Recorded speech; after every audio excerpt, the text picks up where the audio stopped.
Hoje eu vou falar sobre a prevenção à dependência química e como nós podemos evitar a dependência química. Então, o problema da dependência química, ele não está relacionado só a essa existência. Então, ao reencarnar, o ser já traz as suas tendências positivas e negativas do passado. Se nós olharmos, por exemplo, a história da humanidade, desde o início, o homem primitivo, ele era coletor, então ele experimentava de tudo. Experimentava raízes, folhas, flores, sementes, tudo que ele encontrava na natureza, ele experimentava. Por quê? Porque ele precisava saciar sua fome. Então, ele foi encontrando certas substâncias que causavam dependência. Se nós analisarmos, por exemplo, a fabricação da cerveja, do vinho, elas datam, a partir do momento que nós temos as escritas dos egípcios, os hieróglifos, 10 mil anos atrás já se fabricava. Então, esse processo da dependência, ele é muito antigo. Na Grécia Antiga já se fazia uso, por exemplo, da maconha, em outras regiões também, além da maconha, do ópio e outras substâncias. Então, se nós não levarmos em conta que o espírito, ele já reencarna trazendo essas tendências, e, por exemplo, na Bíblia, nós vemos lá Noé, quando ele está já na arca, ele se embriagou. Então, a partir do momento que o espírito reencarna, ele traz essas tendências negativas às vezes, e essa predisposição ao vício. Então, cabe aos pais verificar as boas e más tendências dos seus filhos para, então, ter uma medida de prevenção. Às vezes, uma mãe questiona: eu tenho 2 filhos, por que um filho se viciou? Eu dei a mesma educação, o mesmo carinho, a mesma orientação sempre, por que aquele entrou no caminho dos vícios?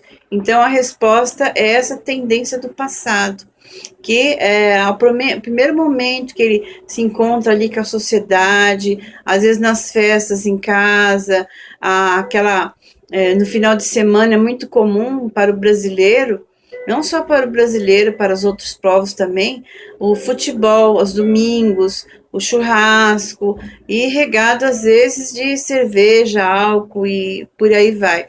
Então essa criança ela já vai presenciando e despertando nela esse desejo, e principalmente na fase da adolescência.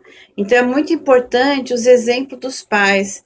Pais que às vezes molham a chupeta da criança na bebida alcoólica é muito perigoso, porque se o ser não traz essa tendência, já venceu, ou às vezes nunca se viciou, que pode acontecer também.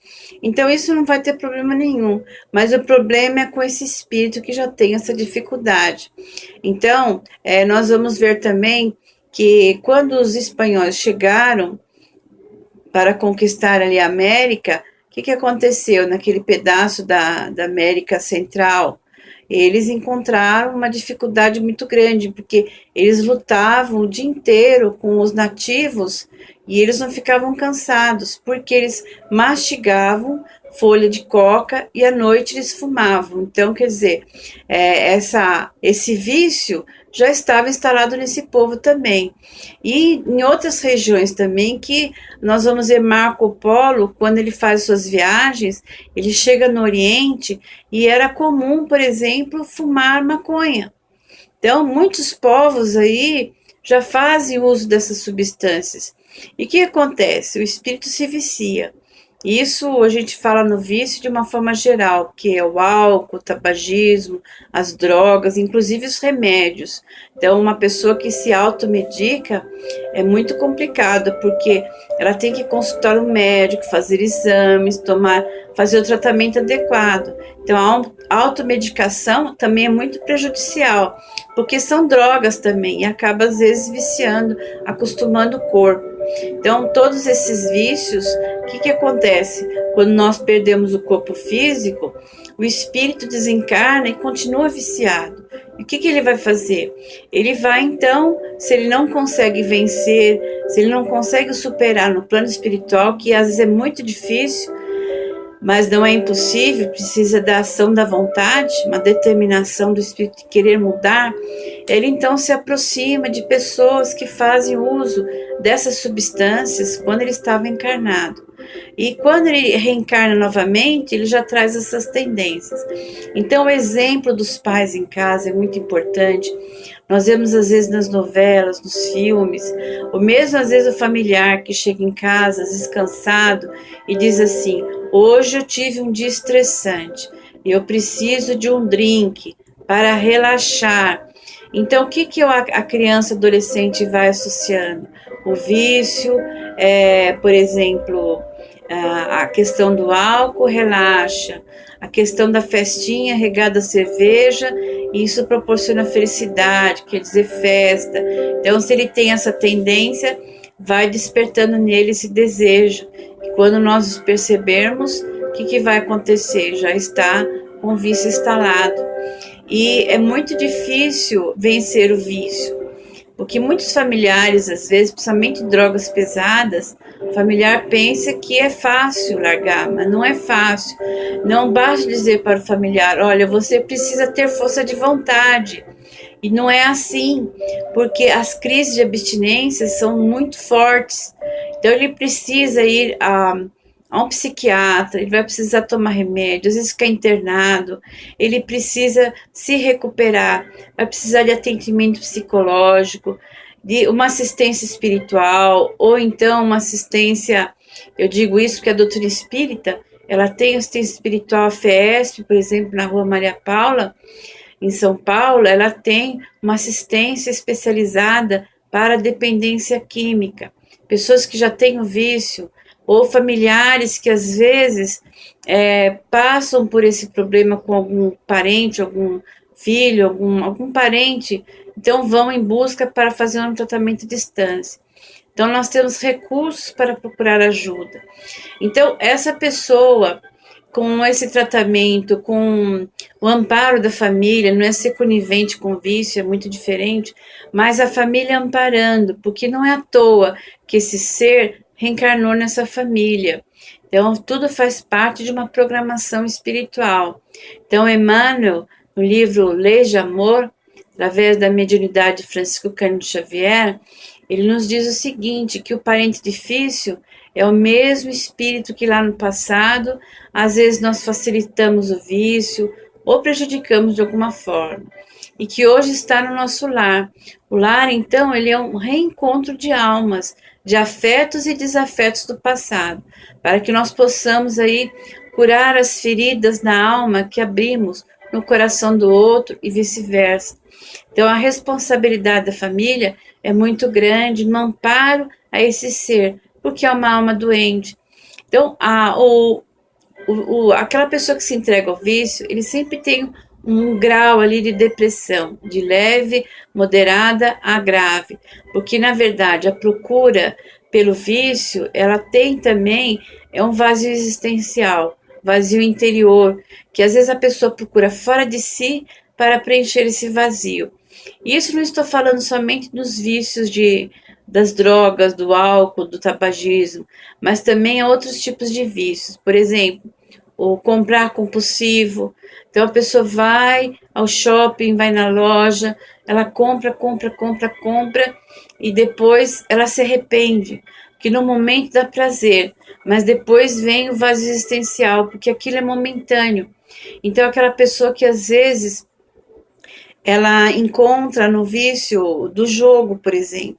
O jogo, por exemplo, videogame. O videogame ele é muito bom para desenvolver a psicomotricidade da criança, do adolescente e até do adulto. Então, ele ajuda nesse desenvolvimento.